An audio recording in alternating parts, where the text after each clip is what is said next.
ano finalizada e neste vídeo eu revelo se este livro, Foco Roubado, é bom ou não, segundo a minha opinião.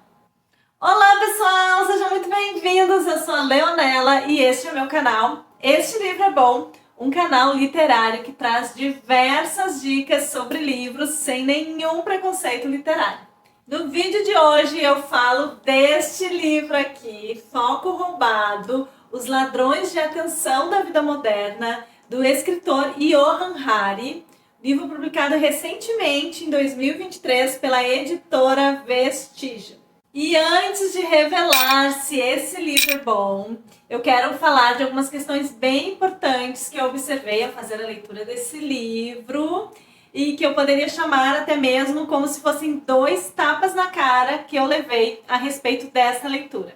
E o primeiro tapa na cara é que esse livro não é um livro de autoajuda, não é um livro motivacional, você não vai encontrar nele dicas, listas sobre como melhorar o seu foco, como melhorar a sua atenção. Então esse foi o primeiro tapa na cara, porque eu achei que ele seria um livro mais raso, um livro que traria alguns insights, alguns tópicos, assim em forma de lista mesmo, e você não vai encontrar isso. Bem ao contrário, o autor critica essa forma de lista, de dicas fáceis, dicas rasas, e esse livro vai muito mais além. O segundo tapa na cara é que esse não é um livro de lazer, não é um livro para você levar para uma viagem de descanso, uma viagem para a praia, uma viagem para o campo. Inclusive, quero contar para vocês a minha experiência com esse livro. Eu fui para a praia agora na virada do ano, passei 3 dias e levei esse livro, que estava na minha meta de leitura. E, então, é o primeiro ali, eu coloquei ele como fevereiro, inclusive. Tem um vídeo aqui no canal falando dos 12 livros que eu pretendo ler nesse ano de 2024, e eu coloquei esse livro em fevereiro, mas como o de janeiro é um livro que é o Café com Deus Pai, que eu vou ler o ano inteiro, porque ele é uma página por dia, eu já puxei esse, porque eu tava louca para ler, já puxei esse como leitura de janeiro.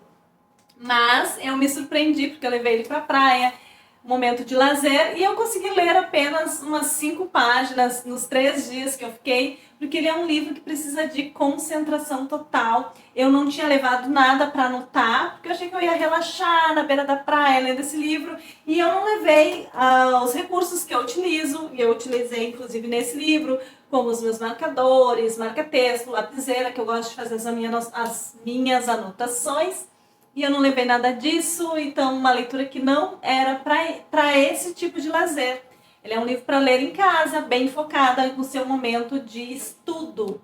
Porque eu posso dizer então que esse é um livro de estudos. Inclusive, deixa eu mostrar aqui para vocês como eu faço as minhas observações, como que eu fiz com esse livro. Ó. Aqui no primeiro capítulo eu escrevi um resumo sobre o primeiro capítulo.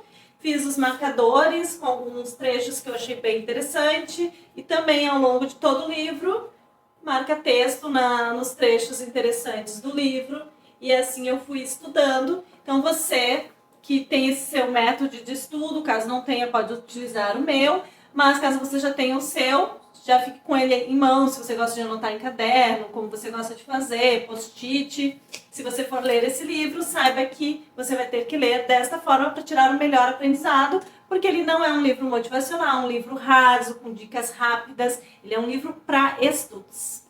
Bom, dito isso, então eu já quero frisar para você que está em dúvida se deve ou não ler esse livro, que estava em dúvida sobre do que se trata. Então já quero frisar que não é um livro motivacional, é um livro bem denso, um livro muito técnico. O autor vai trazer pesquisas de pessoas renomadas, como psiquiatra, psicólogo, CEOs, diversas pessoas que vão embasar essa questão do foco, da atenção.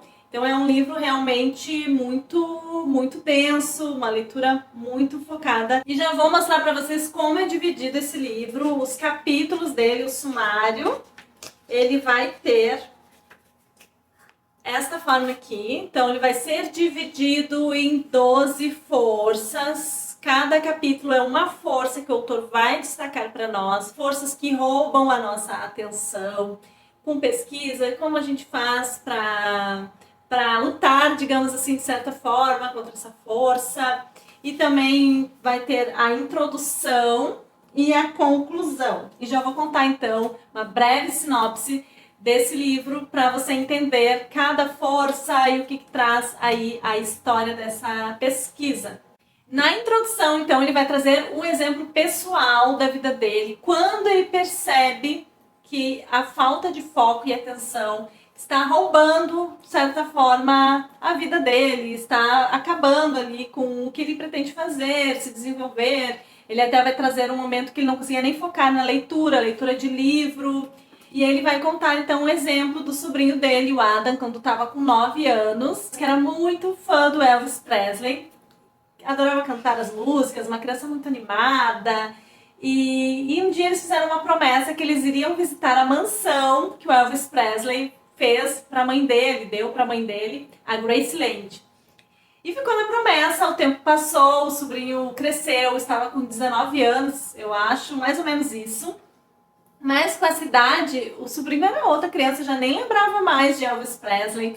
Só queria estar focado ali no celular, não prestava mais atenção em nada. E aquilo foi deixando ele muito angustiado, muito chateado. Aí ele lembrou de quando o Adam era pequeno, que gostava do Elvis Presley. E reforçou o convite, a promessa de um dia eles irem para Graceland. E eles foram com a promessa de que o Adam não iria acessar o celular durante essa viagem. Queria focar ali em conhecer Graceland, fazer a visita. E eles iam se ligar mais, né? O Johan Hari, o autor do livro, com o sobrinho Adam. E aí ele conta que chegando em Graceland, que é aberta a visitação, você entra lá na mansão do Elvis Presley. Só que as pessoas recebem um iPad para você olhar através da tela todas as instruções sobre a mansão e você visualiza a mansão através da tela. Você está dentro da mansão, você pode olhar ao vivo, mas tem a tela ali para lhe auxiliar e para você também poder ver os espaços através da tela. Chega a ser engraçado, mas é real, o autor conta aqui no livro. E ele fica abismado com isso. Ele inclusive tenta falar ali para um casal que está perto dele, que faz um comentário sobre uma parte da mansão, e ele diz, olha, vocês podem olhar ao vivo, vocês estão dentro da mansão. E o casal olha para ele e volta para o iPad pensando, quem é esse maluco? E ali ele percebe que esse é um problema social, que não é só o Adam, mas é todo mundo só focado nas telas. Isso incomoda muito ele, inclusive ele vai trazer a observação que em todos os momentos da viagem, o Adam quebrou a promessa e sim, se conectou no celular. E a viagem acabou sendo esse desastre e trouxe para ele mais nítido esse problema da falta de foco e falta de atenção. Da gente observar o que a gente está vendo em volta.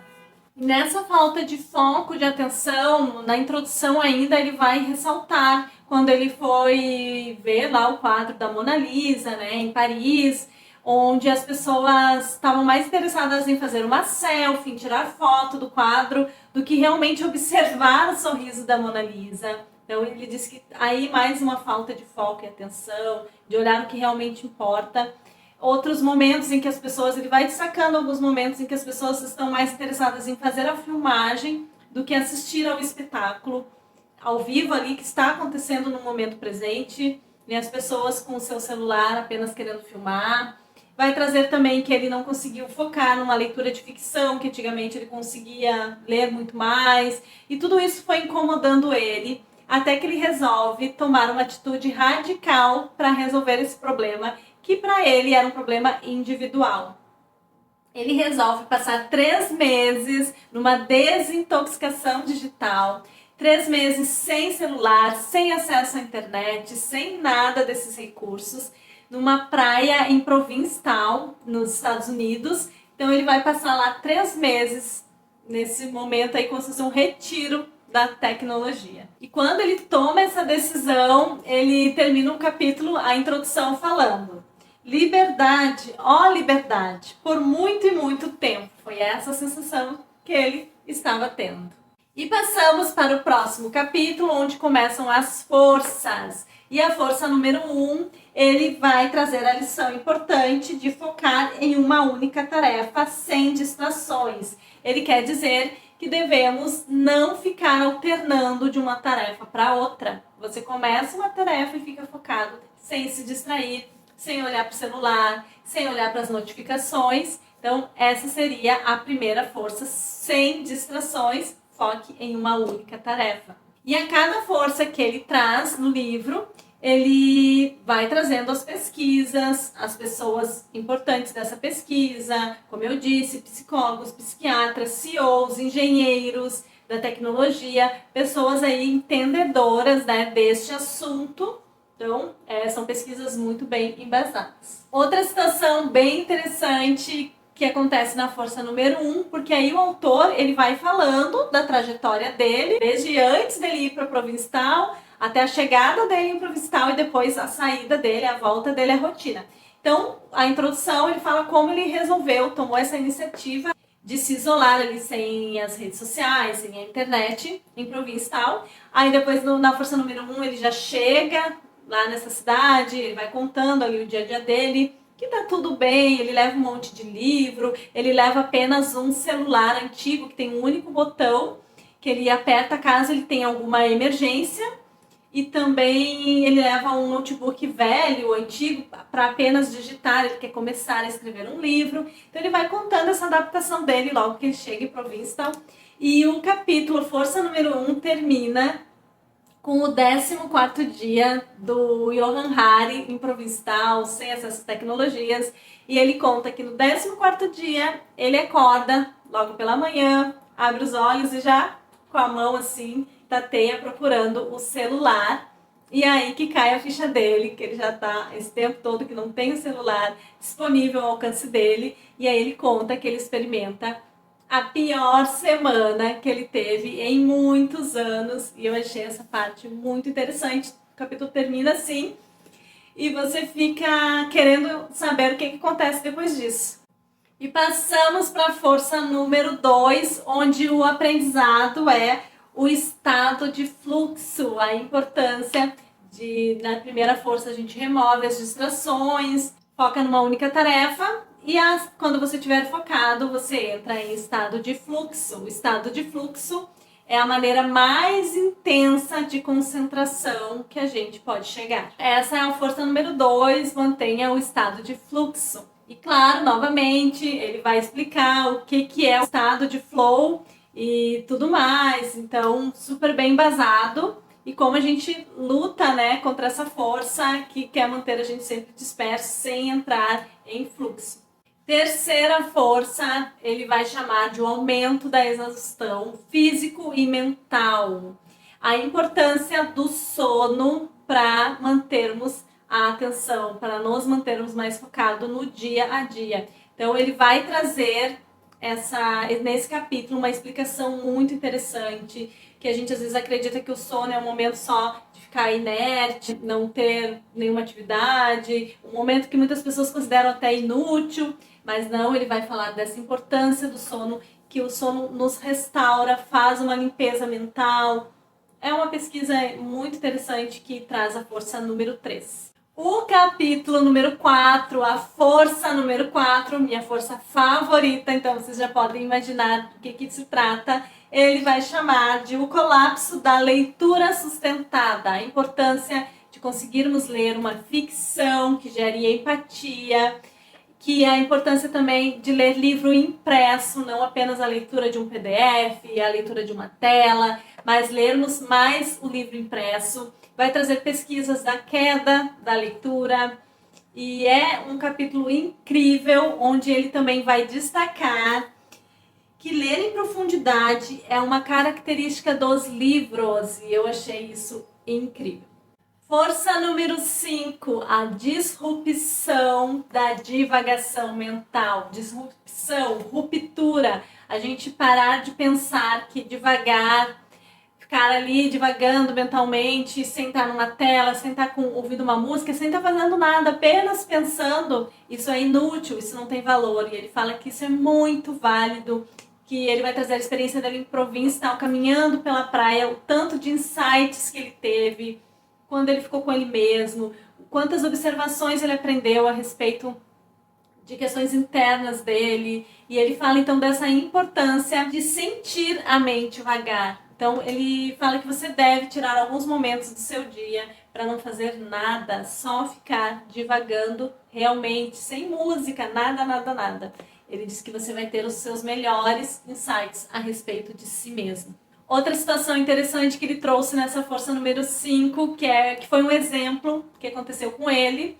Ele estava prestes a retornar à vida normal, né, à cidade que ele mora, então ele precisava reservar um hotel uns dias antes, deixar um hotel reservado para a volta dele. Ele foi na biblioteca da cidade ali onde ele estava, em Provincial, e acessou então pela primeira vez, depois de quase 3 meses, a internet para fazer essa reserva do hotel e resolveu dar uma espiadinha nos seus e-mails. E antes de olhar os e-mails, ele imaginou aquela sensação de que teriam muitos e-mails, muitos compromissos à espera dele, já que ele ficou quase 3 meses desconectado.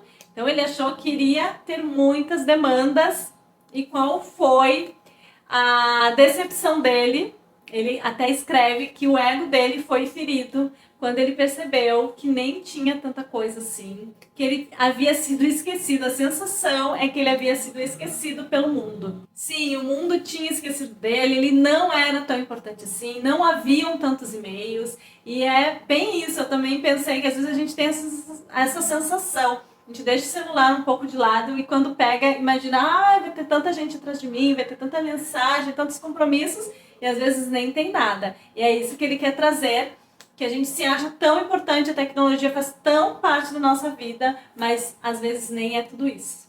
Passamos agora para a força número 6, e essa força ele divide em 2 partes, parte 1 e parte 2, porque é a parte onde ele volta daquela rotina que ele estava isolado, das redes, da internet e tudo mais. Ele vai contar tudo isso e ele volta decidido a implantar melhorias na sua rotina. Agora começa, entre aspas, a vida real, e tudo aquilo que ele aprendeu ele quer colocar na sua rotina, no seu dia a dia. Então ele vai falar ali algumas questões que ele resolveu implantar, dos aprendizados que ele teve.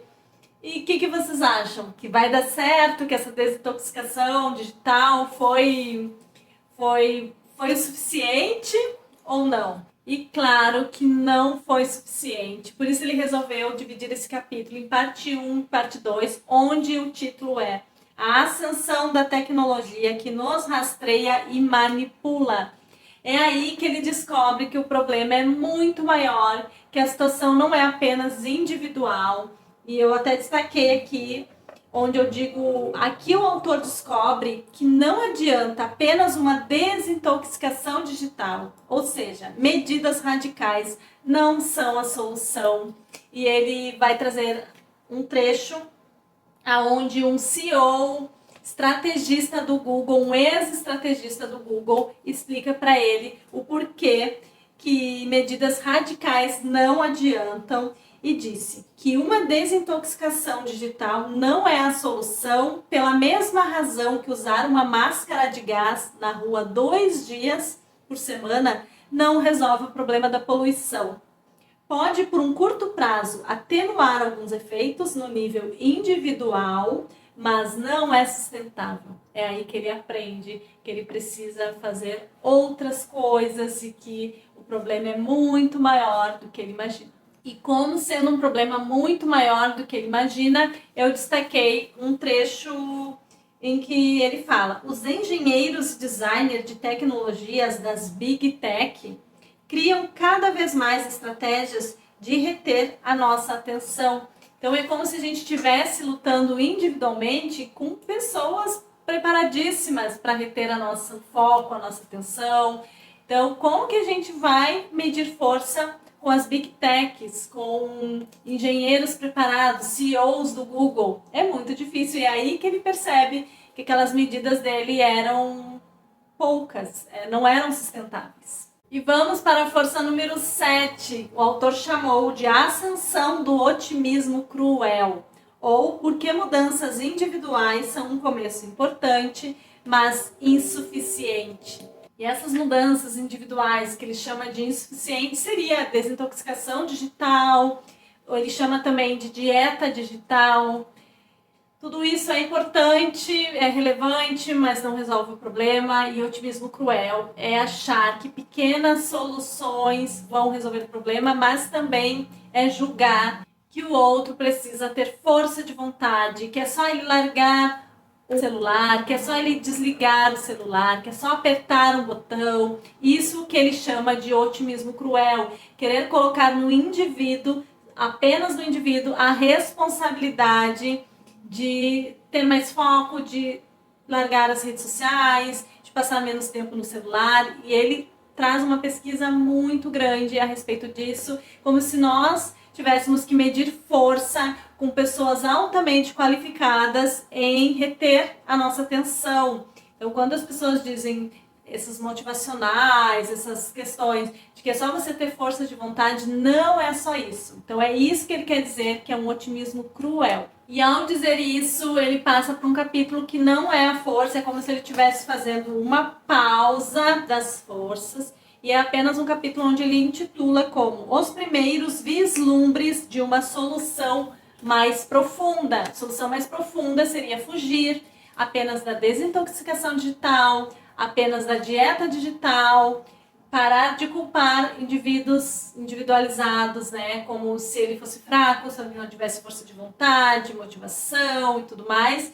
E aí ele destaca nesse capítulo que deve haver regulamentação ou um novo modelo de uso das redes sociais. Ou seja, o problema é muito maior e requer uma regulamentação. E ele também destaca que, embora seja difícil, é possível liderar movimentos que causem essa transformação. Assim como um dia as mulheres com o feminismo. Ele quer dizer que deve haver essa ruptura do modelo que a gente tem hoje para um novo modelo, embora a gente pense que seja utópico. Ele diz que é possível, porque quando as mulheres lutaram pelo feminismo, parecia impossível que se pudéssemos chegar às conquistas que temos hoje. E nas questões digitais, ele acredita que liderando movimentos é possível também chegar a um modelo melhor, uma regulamentação de como as big techs vão induzir a gente a esse acesso.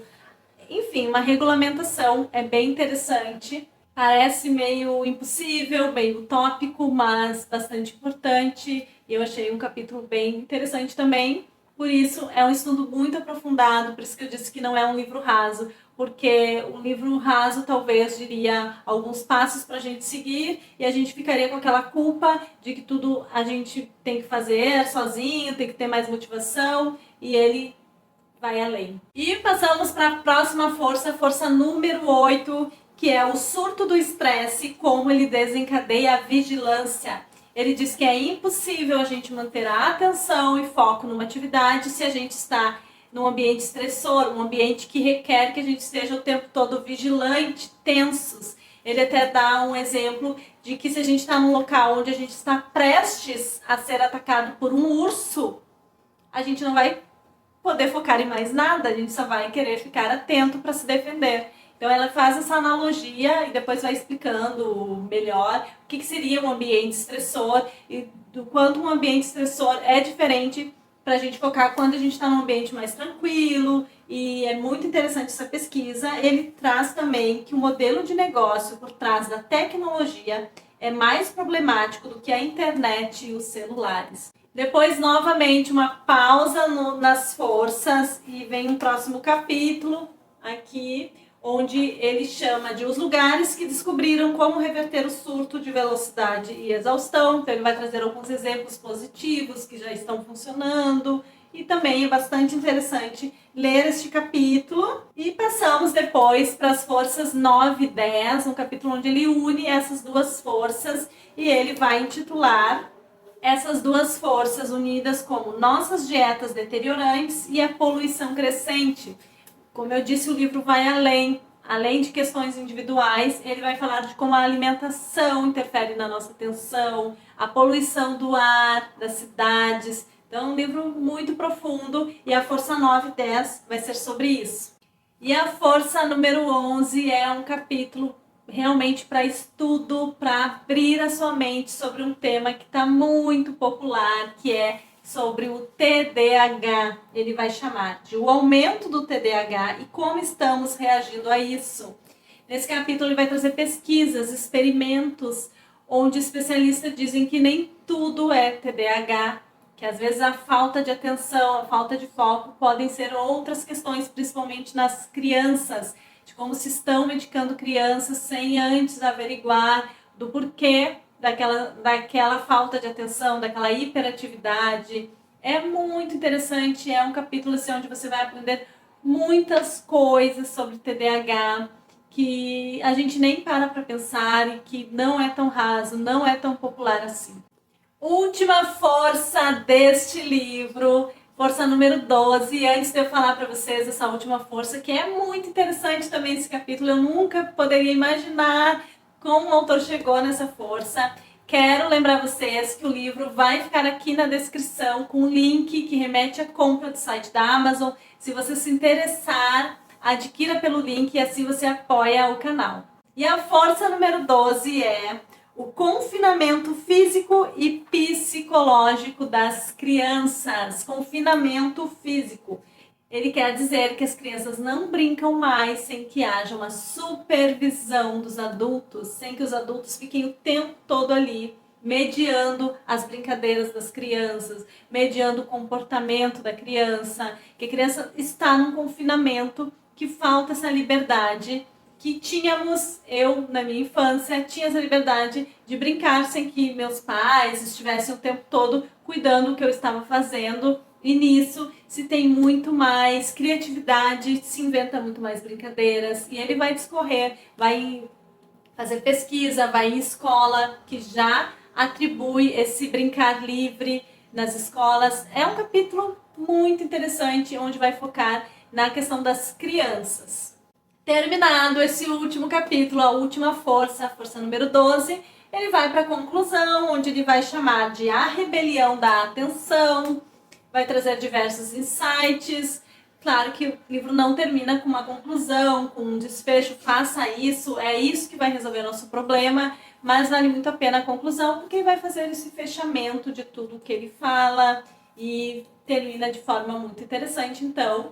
E agora revelo para vocês se esse livro, Foco Roubado, é bom ou não. E sim, ele é um livro bom, muito bom, se você quer um estudo profundo do que rouba a nossa atenção, questões alimentares, questões de sono, poluição, muitas coisas. Então, se você não quer um livro raso com dicas rápidas, esse livro é para você, um livro para estudar a fundo os ladrões de foco, e eu achei muito bom. Livro denso, difícil de ler, tem que ler cada capítulo, pausar, terminou uma força, fecha o livro, vai fazer outra coisa, depois você volta.